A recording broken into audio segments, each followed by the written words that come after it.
우리 이걸 보면은 지금 사실은 현장에서 뭐 일반 시민들이 소리를 지르거나 뭐 경찰에게 덤벼들거나 이럴 필요가 전혀 없는 거 아닙니까 이건? 그러지 않고 있고요. 예, 그러지 그죠? 않고 있습니다. 예. 그래서 지금 이제 이런 거죠. 제도권 정치인들이 나와서 해주니 시민들이 이 몸 던져서 막는 이 일을 안 하고도 경찰을 막을 수 있지 않겠는가 그런 기대감이 생겨서 이래서 장동혁 대표에 대한 어떤 사람들의 신망 지지가 올라가고 있습니다. 이 현장에서 꼭 필요할 때 나타나주는 그런 리더십이라는 신뢰감이 점점 더 형성되고 있어요. 뭐 그동안 이제 말로 막 목숨도 걸고 뭐 부정선거 내가 주인이고 했던 사람들 사실 그들이 뭐 잘못 그 어떤 제도권 권력이 없는 것과 그리고 하여간 그랬던 사람들이 지금 이 현장에서 아무것도 못 하잖아요. 예. 그걸 우리가 보고 있지 않습니까? 혹은 그렇죠. 이 현장에 있지도 않잖아요. 뭐 다른 이야기하면서 아예 출국한 사람들도 있고 한데 아무튼 이런 현상을 보면서 누가 진짜 필요할 때 역할을 해줄까에 대해서 사람들이 그리고 제도권의 힘이라는 게 어떤 건지에 대해서 사람들의 각성이 확실히 있습니다. 그래서 이렇게 장동혁 대표가 이렇게 나와서 질서를 잡아주고 특히 경찰과 직접 대화를 나누고 할 때 시민들이 굉장히 질서 정연해져요. 그렇죠. 예. 그렇지 않으면 그 작은 것도 제가 아까 이제 설명드렸던 거는 구실인 거예요. 그 안에 뭐 체육 단체가 어떤 뭐 기물을 꺼내고 다 구실인 거예요. 핸드볼 단체에서 핸드볼 학생들이 와서 했을 때 그때 뭐 작은 소동도 있긴 했습니다만 종국이 꺼내지 않았습니까? 예, 물건들을. 그렇게 할 수가 있는 거예요. 그렇게 할 수 있는데 굳이 경찰이 대대적으로 이걸 이제 개방을 하겠다라는 의지는 분명하거든요. 이 지금 시민들 모여 있는 동력을 와해시키는 것이 근본 목적이기 때문에 그리고 그것이 다른 정치 일정하고 아주 딱 맞물려 있지 않습니까? 누군가의 귀국. 이재명이 네? 귀국이죠 뭐. 목요일 귀국하니까. 그것 때문에 귀국 전에 지금 저 올림픽 공원 좀 청소해라 이거 아닙니까? 정확히 그거죠. 네. 그 너무 속보이는. 그래서 이런 과정에서 어제 이제 빌드업이 있지 않았습니까? 예. 서울청장이 폐가망신 운운했어요. 예. 저는 그 말 한 사람이 폐가망신 할 거라고 봅니다. 예. 정권은 짧아요. 국민은 영원합니다. 예. 예. 정청래의 말이에요, 심지어. 예. 자, 예. 우리 어제 사실은 국민의힘이 6곳, 그러니까 서울, 경기, 인천, 부산, 광주, 전남, 울산 6곳에 대해서 재선거 소청을 했는데 요건 어떤 의미가 있는 겁니까? 일단은 이 재선거 전국 재선거라는 것은 많은 이제 법률 학자들이 그렇게 이야기합니다. 지금 현행법상에 가능한 것이 아니다라고 이야기를 해요. 예. 그거는 이제 그 사람들의 뭐 개인적인 법적 견해라고 할 수 있는데 중요한 건 결국 그 위에 제일 위에 가장 중요한 게 국민의 뜻입니다. 국민의 압도적 다수가 지금 원하고 있는 재선거는요. 법률을 초월해서 벌어지는 일이에요. 반드시 그렇게 될 겁니다. 예. 그런데 어떤 뭐 법적 절차에서는 기한이 중요한 것들이 있는데 예. 선거 소총이라는 것의 기한이 17일까지예요. 예. 예. 17일까지 공식적으로 이루어져야 되기 때문에 그 부분 공식적으로 일정에 맞춰서 해야 되는 거 해놓고 보험 들듯이 예. 해놓고 전국 재선거 혹은 전국 재선거가 아니라 할지라도 꼭 이번 지금 선거 소총 6곳만이 아니라 할지라도 그것보다 더 많은 혹은 전국이 아니라도 그것보다 조금 더 적더라도 전 국민이 합의하는 그런 재선거에 대해서는요. 법률을 초월해서 기한을 초월해서 계속 진행되는 것이다. 그래서 장동혁 대표도 본인 이제 페이스북에 이렇게 썼습니다. 궁극적인 목표는 전국 재선거다. 예, 그걸 위해서 나아가는 과정 중에 하나일 뿐이다. 그래서 병행해서 가는 것이다. 6개로 제한된 것이 아니다라고 이야기하겠습니다. 근데 그 내용을 보니까 가령 서울 지역의 재선거 소청이 받아들여지면 서울시장 선거만 재선거하는 게 아니라 구청장 또는 광역 비례의원, 지방 광역 비례의원, 기초 비례의원도 하게 되더라고요. 사실 이게 기술적으로 이게 오세훈 시장 선거만 영향받았다라고 아무도 얘기 안 했어요, 사실. 그렇죠. 사람들의 인식이 그렇게 되어 있는 예, 거지. 예. 당연히 똑같은 선거구에서 똑같은 투표함에 들어가는 표들이 6개, 7개 아닙니까? 예. 지금 해당하는 투표를 못했다라고 이야기하는 집계할 수도 없는 수천 명의 유권자들 혹은 그 이상의 유권자들이 투표를 못한 게 오세훈만이 아니에요. 그렇죠. 서울시장만이 아니에요. 당연히 이제 모든 선거들 해당하는 선거들 다 영향받는다. 해당하는 지역의 모든 선거가 영향받는다라고 이야기해야 됩니다. 보궐이 있는 지역은 보궐도 영향받은 거예요, 사실. 예, 그렇게 그러니까 이게 선관위가 제대로 된 기관이라면 어떤 식으로 소총이 들어왔어도 궁극적으로 재선거를 할 때는 해당하는 선거구에서 하는 모든 선거를 재선거를 해야 된다. 예. 그런 관점으로 봐야 됩니다. 물론 이제 해당하는 선거구가 아니고 선거 지역이죠. 예.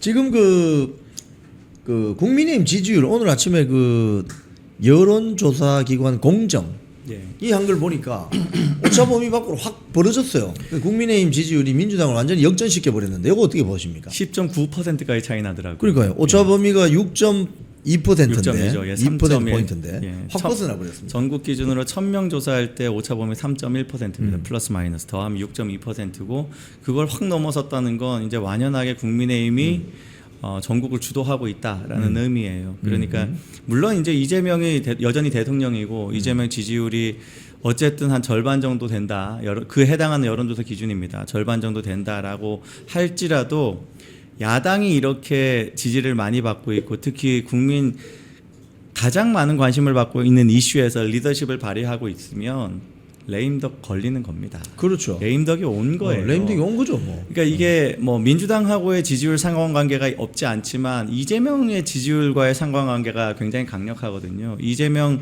지지하는 사람들이 줄어든다. 이재명 지지가 잘못된 것이다라는 각성이 있을 때 국민의힘 지지가 같이 올라가기도 합니다. 그렇죠. 그런 의미가 굉장히 완연하고 여기에서 돌이킬 만한 그러니까 국민의힘 지지율 올라간 이유가 있고 이재명 민주당 지지율 떨어진 이유가 있지 않겠습니까? 뭐 여러 가지가 있는데 일단 선거에 대한 국민들의 각성이 있었던 것이고 그리고 국민의힘 뭐 내부에서의 여러 가지 상황 정리들이 있었을 것이고 민주당 내부에 내분이 있죠. 민주당과 대통령의 내분이 있죠. 이런 것들에서 지금 그 좌익 쪽에 유리하게 변화할 기미가 별로 없어요. 예. 이런 상황은 장기 지속될 것입니다. 그리고 제가 오늘 다른 매체 에브리뉴스의 이제 여론조사를 봤는데 마찬가지 에브리리서치도 국민의힘이 오차범위에 거의 걸치는 정도로 이기고 있는 여론조사가 나왔습니다. 그러면서 대권주자 지지율을 보니 장동혁 대표가 1등이에요. 예. 전체 그러니까 보수 주자들만 모아놓고 조사를 했을 때 장동혁 대표가 17.9로 1등, 한동훈이 17.7로 2등이었습니다.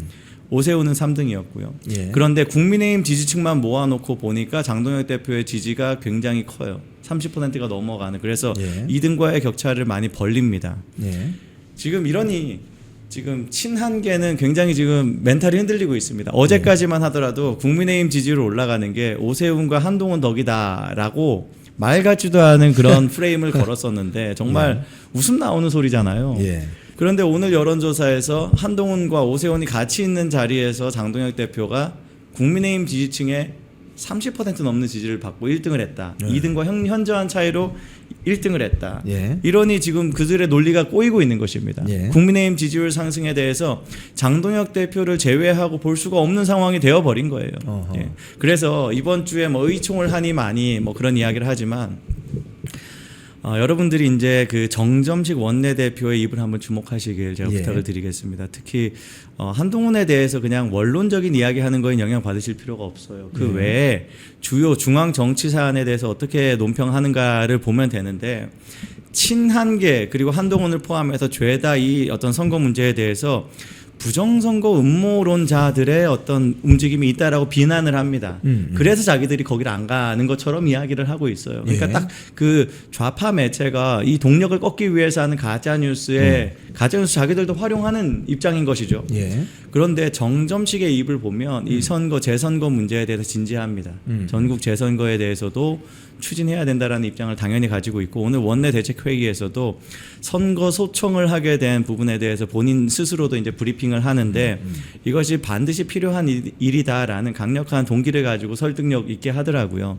그런 흐름에서 친한계만 이제 스스로 고립되고 있다라고 이야기할 만하다 말씀드리겠습니다. 지금 사실 이 잠실 국민항쟁 사건이 계속 이어지면서 뭐 그동안 그 조중동 중심으로 재래식 언론을 장식했던 뭐 한동훈 관련 기사 또는 뭐 친한계 관련 기사 그냥 다 사라져 버렸습니다. 그러니까요. 한마디로 그냥 불살라 버려 버리는데. 아니 사라지진 않았어요. 어떤 기사가 나오냐면 한동훈이 게이트볼에서 볼을 치더라. 7번이요 이걸 하더라.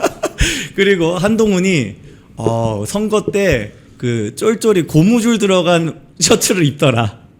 그게 기사입니까? 그게 언론입니까? 미쳤어요. 제가 이제 나중에 말씀드린 건 조선일보고 그 앞에 말씀드린 건 채널A예요. 이거는 언론으로서의 자존심도 없는 아주 쓰레기 같은 매체입니다. 이게 권력에 무슨 뭐 어용하는 것도 역겨운데 팬덤에 어용하는 거잖아요. 혹은 자기 계파적 이익, 그 계파에 줄 서가지고 누릴 수 있는 이익을 기대하고 하는 것이잖아요. 저는 배팅 아주 잘못했다라고 생각을 합니다. 지금 이제 종편들도 배팅을 어떻게 하느냐에 따라서 사운이 달라지는데 JTBC는 월드컵 중계권 배팅했다 망했어요. 이미 망한 거죠. 부도났으니까. 예, 망했는데 좀 살려주세요. 지금 하고 있는 거죠. 회생 좀 부탁합니다. 이러고 있죠. 그런데 조선일보 채널A, 뭐 TV조선, 동아일보 여기도 한동훈한테 배팅을 너무 잘못했어요. 그래서 어제 TV조선 같은 경우는 패가망신 당할 만한 보도를 하더라고요. 장동혁 대표의 어떤 그 뭐 기획부동산 사건, 장동혁 대표를 그런 식으로 사기 사건과 장동혁 대표 이름을 동시에 이제 등치시키면서 마치 장동혁 대표가 공범인 것처럼 이미지를 만들어가는 것이잖아요. 바로 그들 한동훈을 지지하는 사람들 그리고 좌파들 이 뉴스를 어떤 식으로 소비하는지를 보면 이 TV조선의 속내가 드러나는 겁니다. 네. 장동혁 대표가 마치 범죄 저지른 것처럼 혹은 공모한 것처럼 몰아갔는데 네. 장동혁 대표가 징벌적 손해배상 한번 처음으로 한번 TV조선에 해보겠다 이렇게 할 줄은 몰랐다 나도 라고 그렇게 이야기했거든요. 뭐 징벌적 손해배상 유무를 떠나서 그 소송으로 가기 전에 우리가 애국 시민들이 대한민국 국민들이 이 선거를 보고 참정권 문제에 대해서 준엄한 국민의 목소리가 반드시 이 언론에 들어가야 된다라고 생각하는 모든 사람들이 TV조선 심판해 주십시오. TV조선은 언론으로서 가치가 없는 매체입니다. 지금 그 JTBC가 오늘 아침 조간신문에 보면 더 동아일보가 굉장히 상세하게 보도했더라고요. 네. 이 사실상 부도거든요. 부도. 그렇죠. 근데 작년입니까? JTBC의 중국의 텐센트 자본이 1,000억을 뭐 투자한다고 그렇죠. 뭐 이야기를 했는데 그 1,000억 어디 갔나 모르겠네요. 그 당시에 이제 텐센트는 이제 한류 한국의 문화 콘텐츠, 대중문화 콘텐츠를 위해서 아마 투자하는 것으로 저는 기억하고 있습니다. 그러니까 그게 단순히 뭐 이렇게 뭐 현금이 와가지고 당장 이제 운영에 사용할 수 있고 뭐 이런 건 아니잖아요. 예, 뭐 그래서 텐센트도 아마 그때는 이제 그런 걸 위한 사업에 출자, 합자 뭐 이런 거였던 걸로 기억을 하는데. 그러니까 이제 이런 거죠. 지금 텐센트 말씀 너무 잘해주신 게 아니 이렇게 힘들 때. 끌어당길 수 있는 돈이 거기에 있어야 되는 거 아니에요? 뭐 중국에 왜 친중하고 왜 이럴 때는 보답을 못 받아요? 이럴 때 필요한 거잖아. 아니 잘 될 때 거기에 엎어가지고 자기들 이익 챙기는 거야 누구나 하죠.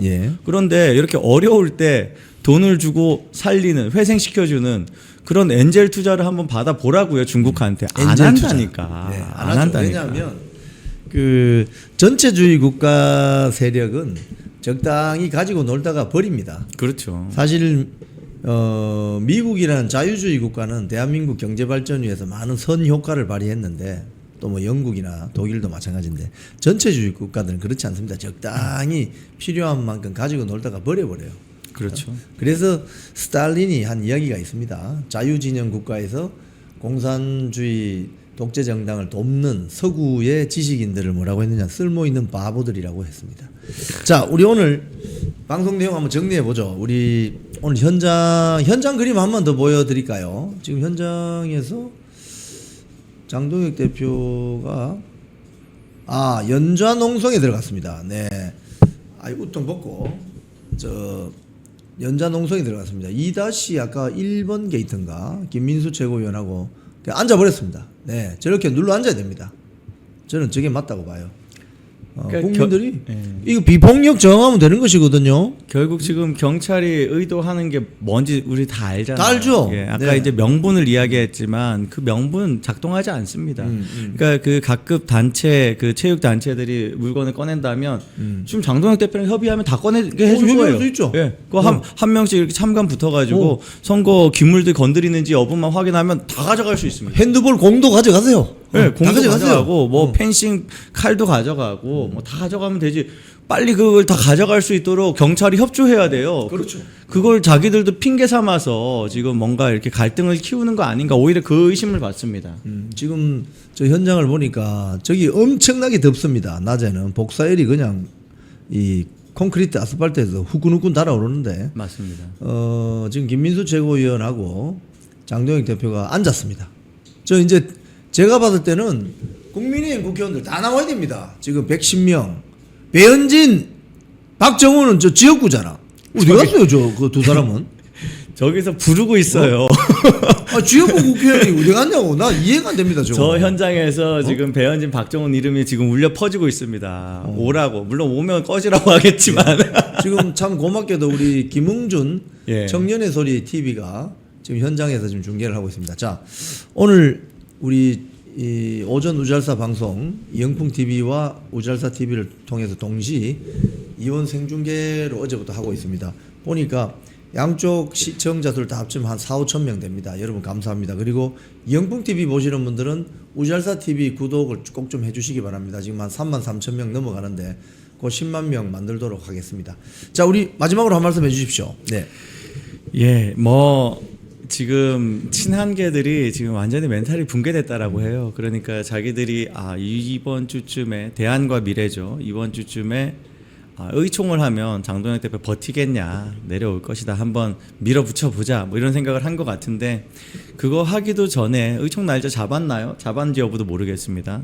그러기도 전에 이미 지금 장동혁 대표로 범보수가 그러니까 그냥 단순히 국민의힘 당원들이 아니라 범보수가 하나로 결집하는 그런 그림이 명확해졌습니다. 장동혁 대표가 지금 저 올림픽공원 현장에서 저렇게 시민들과 함께하는 것, 시민들의 응원과 지지를 받으면서 시민들의 사랑을 받으면서 함께하는 것에 대해서 지금 그쪽 사람들이 지금 굉장히 흔들리고 있다, 이런 이야기가 있습니다. 흔들리지 말고 포기하세요. 옳지 않은 일에 줄 섰기 때문에 결국에 이렇게 되는 겁니다. 옳은 일에 함께 하세요. 한동훈 살리는 것보다 대한민국 국민들 참정권 살리는 게 당연히 옳습니다. 배현진, 박정훈, 기타 등등 대안과 미래, 대안도 없고 미래도 없는 당신들 대안과 미래를 찾으려면 올림픽공원 나와서 시민과 함께 하십시오. 오늘 말씀 여기까지 드리겠습니다. TV를 사랑하시는 시청자 여러분, 대한민국은 지금 체제 전쟁 중입니다. 연성 파시즘 체제로 갈 것이냐, 아니면 자유민주주의 체제를 지킬 것이냐, 이를 위해서는 결단과 용기가 필요합니다. 민주당의 정보통신망법이 통과되어서 오는 7월부터 시행이 됩니다. 이렇게 되면 언론 자유 훼손은 물론이고 자유우파 유튜버들의 산업 생태계에 심각한 지장이 예상됩니다. 여러분, 어떻게 해야 되겠습니까? 여러분들의 도움이 필요합니다. 여러분들이 우잘사 회원에 가입하셔서 대한민국 체제 전쟁에 승리하고 국민의힘 장동혁 지도부를 지켜내고 정보통신망법을 비롯한 언론 자유를 심각하게 훼손하는 여당발 공세에 대응해 주시기 바랍니다. 우잘사 회원 많이 가입하셔서 함께 가는 여정을 만들어 갑시다. 감사합니다.